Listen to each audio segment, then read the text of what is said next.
அஸ்ஸலாமு அலைக்கும் வரஹ்மத்துல்லாஹி வபரகாத்துஹு. ஃபஸ்ட்டு கிளாஸில் நம்ம என்ன பார்த்தோன்றது ஒரு சின்ன ரீகேப் இப்போ நான் சொல்லிடுறேன். இதுக்கு முந்தைய வகுப்பில் நோக்கத்தின் முக்கியத்துவத்தை பற்றியும், குர்ஆனிய மனிதராக மாற வேண்டும் என்பதே நம் நோக்கமாக இருக்க வேண்டும் என்பதையும், நமது குர்ஆனை பற்றிய அறிவு வெறும் அறிவாக பயனற்று போய்விடக்கூடாது, அது பயன் தரும் வகையில் அதை செயல்படுத்த வேண்டும் என்பதையும், குர்ஆனிய மனிதராக மாறினால் ஏற்படும் நன்மையை பற்றியும் தான் நம்ம பார்த்தோம் இல்லையா? எல்லாத்தையும் இதை பற்றி தான் நம்ம புரிஞ்சுக்கிட்டோம். அல்ஹம்துலில்லாஹ்.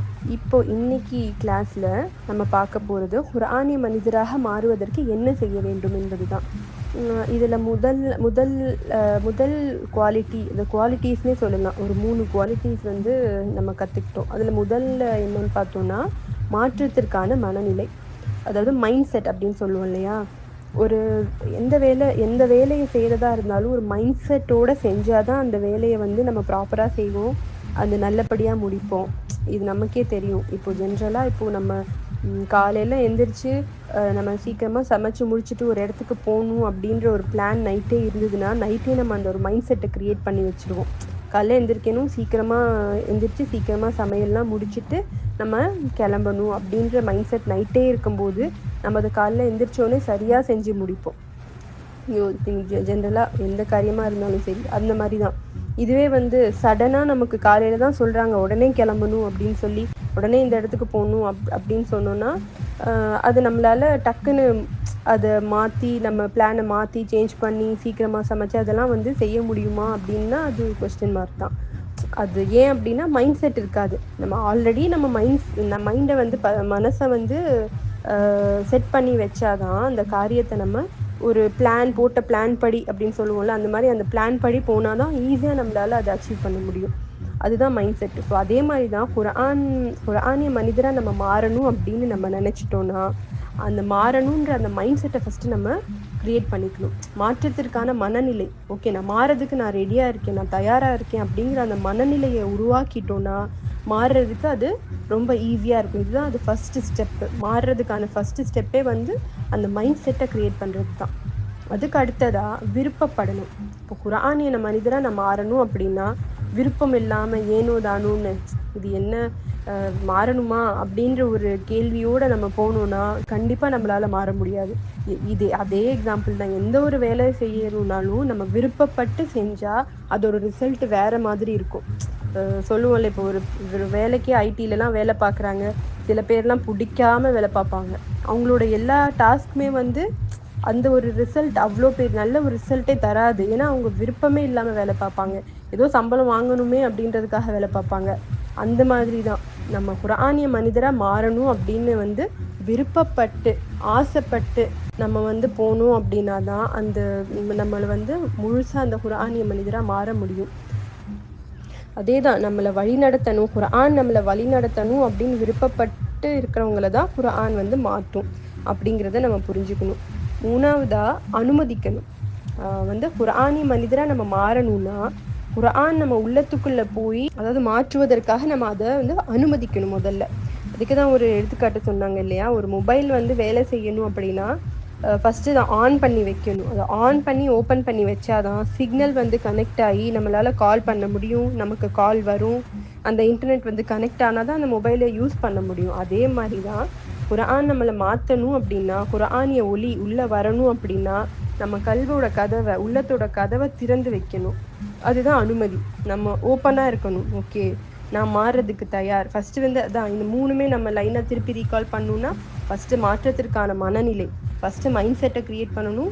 அதுக்கப்புறம் விருப்பம் இருக்கணும். நம்ம விருப்பப்பட்டு மாறணும் அப்படிங்கிற விருப்பத்தோடு நம்ம தயாராகணும். அதுக்கப்புறம் அனுமதிக்கணும். குர்ஆன் வந்து உள்ளத்துக்குள்ளே போய் நம்ம தாக்கத்தை ஏற்படுத்துறதுக்காக நம்மளை மாற்றணும் அப்படின்றதுக்காக நம்ம உள்ளத்தை திறந்து அனுமதிச்சாதான் குர்ஆன் நம்மளை மாற்றும் அப்படின்றத நம்ம புரிஞ்சுக்கலாம்.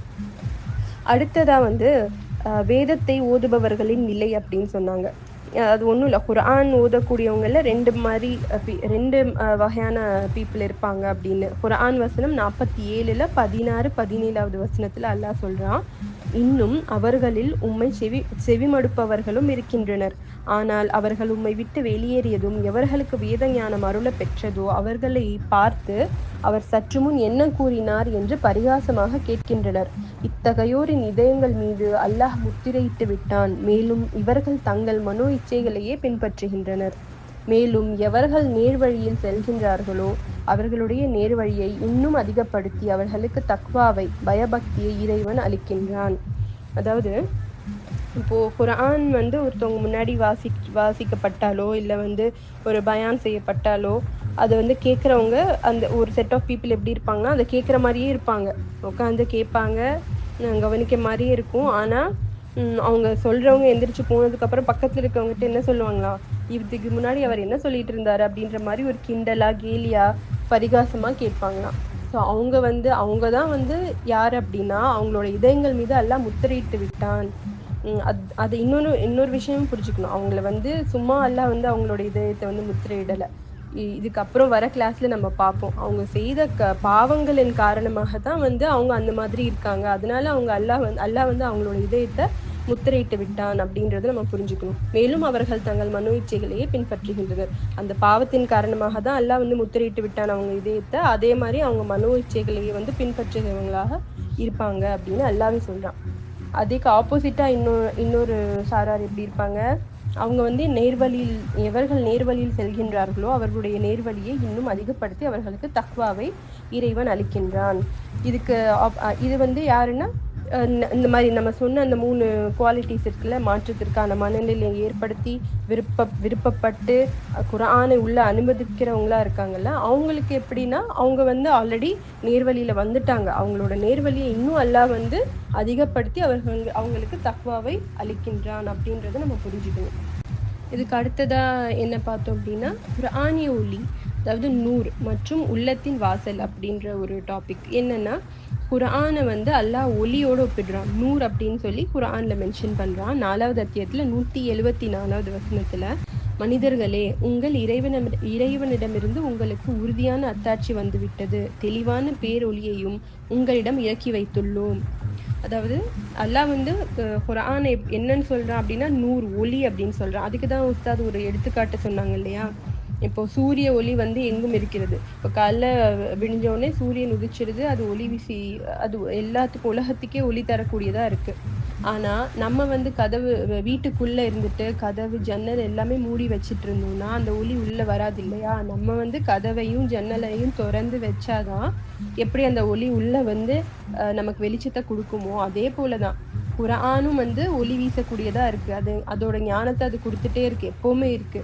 ஆனா நம்ம உள்ளம்ன்ற அந்த உள்ளத்தோட கதவை வந்து மூடி வச்சுட்டு கல்பை இறுக்கமா மூடி வச்சுக்கிட்டோம்னா எப்படி ஒளி அந்த குர்ஆன் வந்து நம்மளை நம்மள மாத்தாது. இப்போ நம்ம கல்பை திறந்து வச்சு அதுக்கு அனுமதி கொடுக்கணும். உள்ள வந்து நம்மளை நம்மளை மாத்துறதுக்கான அனுமதியை நம்ம கொடுக்கணும், கல்பை திறந்து வைக்கணும். அப்போதான் குர்ஆன் வந்து நம்ம கல்புக்குள்ள போய் நம்ம உள்ளத்தை மாத்தி நம்மளை குர்ஆனிய மனிதராக மாற்றும் அப்படின்றதையும் நம்ம புரிஞ்சுக்கணும். அடுத்ததா வந்து வெறும் அறிவின் பயனற்ற நிலை. இது முன்னாடி கிளாஸ்ல நம்ம பார்த்ததுதான். இப்போ நடைமுறையில இல்லாத அறிவு வந்து இஸ்லாத்துல வந்து அதுக்கு அங்கீகாரம் இல்லைன்னு நம்ம பார்த்தோம். அதாவது நம்ம எவ்வளவுதான் நம்ம படிச்சு குர்ஆனை பத்தி தெரிஞ்சு வச்சிருந்தாலும் அந்த அறிவு எப்போ நம்ம யூஸ் பண்ணலையோ, அதாவது எப்போ அதை நடைமுறைப்படுத்தலையோ, நம்ம வாழ்க்கையில எப்போ அதை அப்ளை பண்ணலையோ அது பயனற்ற அறிவா தான் போகுது. அதுக்கு தான் நபி ஸல்லல்லாஹு அலைஹி வஸல்லம் வந்து பயனில்லாத கல்வியிலிருந்து பாதுகாப்பு வேண்டி ஒரு துவாவே செஞ்சிருக்காங்க அப்படின்றதையும் நம்ம பார்த்தோம். நம்ம அறிவு வந்து எப்போ பயன் பெறுது அப்படின்னா அது வந்து நடைமுறைப்படுத்தும் போதுதான். குர்ஆனை வந்து தெரிஞ்சு வச்சுக்கிட்டா, வெறும் தெரிஞ்ச அறிவா வச்சுக்கிட்டா அது எந்த யூஸும் இல்லை, நமக்கு எந்த பயனுமே தராது. அதாவது எப்படி லாஸ்ட் கிளாஸ்ல படிச்சதுதான், குர்ஆனுக்கு நம்மளை மாற்றக்கூடிய ஆற்றல் இருக்கு. ஆனா நம்ம அதுக்கு மாறுறதுக்காக நம்ம ரெடியா இருந்து அதை உள்ள அனுமதிச்சு அதை செயல்படுத்தணும். நம்ம அதை செயல்படுத்தும் போதுதான் நம்மளை அது முழுமையா மாற்றும் அப்படின்றத நம்ம புரிஞ்சுக்கணும். உதாரணமா இதுவும் அது ஆல்ரெடி நம்ம பார்த்த எக்ஸாம்பிள் தான். ஒரு டாக்டர்கிட்ட போறோம், நமக்கு ஒரு வியாதி, ஏதோ ஒரு உடல்நிலை சரியில்லை அப்படின்னு டாக்டர்கிட்ட போறோம். அவங்க ஒரு டேப்லெட் எழுதி தராங்கன்னா அந்த டேப்லெட்டோட பேரை படிச்சு வச்சுக்கிட்டு எந்தெந்த வியாதிக்கு எந்தெந்த டேப்லெட் சாப்பிடணுமோ எல்லாத்தையுமே, தலைவலிக்கு இந்த மாத்திரை, காய்ச்சலுக்கு இந்த மாத்திரை, சளிக்கு இந்த மாத்திரை அப்படின்னு சொல்லி எல்லாம் தெரிஞ்சு வச்சுக்கிட்டா நமக்கு அந்த வியாதி வரும்போது வெறும் அந்த அறிவை வச்சு நம்ம ஒண்ணும் செய்ய முடியாது இல்லையா? அந்த மருந்த வாங்கி நம்ம சாப்பிட்டா தான் நமக்கு அந்த வியாதி குணமாகும். அந்த மாரி தான். அறிவ வந்து குரானிய அறிவ வந்து செயல்படுத்தணும். நம்ம வாழ்க்கையில நடைமுறைப்படுத்தணும். அப்போதான் வந்து நம்மளால பயன்பெற முடியும். அதேதான் இன்னொரு எடுத்துக்காட்டும் சொன்னாங்க. கத்தி தீட்டும் கருவி வந்து ரொம்ப கூர்மையா இருக்கும். இல்லையா? இந்த கத்திய ஷார்ப் பண்ற அந்த இன்ஸ்ட்ருமெண்ட் வந்து ரொம்ப ஷார்ப்பா இருக்கும். ஆனா அத வச்சு நம்மளால காய்கறி கட் பண்ண முடியாது. அதே மாரி தான் நம்ம அறிவு எவ்ளோ ஷார்ப்பா இருந்தாலும், எல்லாமே ஃபிங்கர் டிப்ல நம்ம வச்சிருந்தாலும், குரான பத்தி, ஹதீஸ பத்தி எல்லா அறிவும் நம்ம ஃபிங்கர் டிப்ல வச்சு எல்லாத்துக்கும் சொல்லிக் குடுத்தாலும், நம்ம வாழ்க்கையில அத அப்ளை பண்ணி அ அ நம்ம நடைமுறைப்படுத்தாத வரைக்கும் அது வந்து யூஸ் இல்லாத ஒரு நாலேட்ஜ் தான். அது பயனற்ற ஒரு கல்வியா தான் இருக்கு. அப்படின்றத நம்ம புரிஞ்சுக்கணும். ஸோ இது எல்லாம் தான் இன்னைக்கு 2வது கிளாஸ்ல நம்ம கத்துக்கிட்ட விஷயங்கள். இத திருப்பி ஒரு சின்ன ரீகேப் பண்ணணும்னா, முதல்ல நம்ம ஃபர்ஸ்ட்டு கிளாஸோட ஆரம்பிக்கலாம். ஃபர்ஸ்ட்டு என்ன நம்ம நம்ம பார்த்தோம் அப்படின்னா, நோக்கம் அப்படின்றது ரொம்ப ரொம்ப முக்கியம். எந்த காரியத்த செய்யணும்னாலும் நோக்கம் வந்து ரொம்ப அவசியம். அதே போல தான் குரானிய மனிதரா நம்ம மாறணும் அப்படின்னா, நோக்கம் வந்து நம்ம வைக்கணும். முதல்ல குரானிய மனிதரா மாறுறது தான் நம்ம நோக்கமா இருக்கணும். அதாவது வெறும் அறிவா வந்து படிச்சு வச்சுட்டு மத்தவங்களுக்கு சொல்லி தர்றதுக்கு கிடையாது. நம்ம மாறணும். நம்ம வாழ்க்கையில அப்ளை பண்ணி மாறணும் அப்படிங்கிற அந்த நோக்கத்த வச்சுக்கணும். அந்த நோக்கத்த செயல்படுத்துறதுக்காக நம்ம பண்ணக்கூடிய நம்மகிட்ட இருக்க வேண்டிய குவாலிட்டீஸ் தான் இந்த கிளாஸ்ல பார்த்தோம். மாற்றத்திற்கான மனநிலை, மைண்ட் செட்ட ரெடியா வச்சுக்கணும். அதுக்கப்புறம் குர்ஆன் உள்ள வந்து அதாவது குர்ஆனிய மனிதரா மாறுறதுக்காக விருப்பப்படணும். நம்ம விருப்பப்பட்டு போணும். அப்போதான் அது நமக்கு நடக்கும். அதே மாரி 3வதா குர்ஆன வந்து நம்ம கல்புக்குள்ள அனுமதிக்கணும். அனுமதிச்சா தான் அது போய் மாற்றத்தை ஏற்படுத்தும், நம்மள மாத்தும். அதுக்கப்புறம் வேதத்தின் ஓதுபவர்களின் நிலைன்னு பார்த்தோம் இல்லையா? யார வந்து அல்லாஹ் வந்து வழிகேட்டுல விடுறான், அவங்களோட இதயத்த முத்திரையிட்டு விட்டான் அப்படின்னு சொல்லி பார்த்தோம். அதே மாரி யார வந்து அல்லாஹ் நேர்வழியில செலுத்துறான், நேர்வழி இன்னும் அதிகப்படுத்துறான் அப்படின்றதையும் நம்ம பார்த்தோம். அதுக்கு அடுத்தது குர்ஆன வந்து அல்லாஹ் அதாவது ஒளியோட ஒப்பிடுறான். எப்படி சூரிய ஒளி வந்து எங்கும் இருக்கோ, அது எப்படி வந்து நம்ம கதவெல்லாம் மூடி வீட்டுக்குள்ள உட்கார்ந்தா சூரிய ஒளி வந்து உள்ள வராதோ, அதே போல தான் குர்ஆன் வந்து அந்த ஞானம்ன்ற ஒளிய வந்து வீசிக்கிட்டே இருக்கு. அது எப்பவுமே இருக்கு. ஆனா நம்ம கல்வ திறந்து வச்சாதான் அந்த ஒளி உள்ள போய் நம்மள மாத்தும் அப்படின்றத பார்த்தோம்.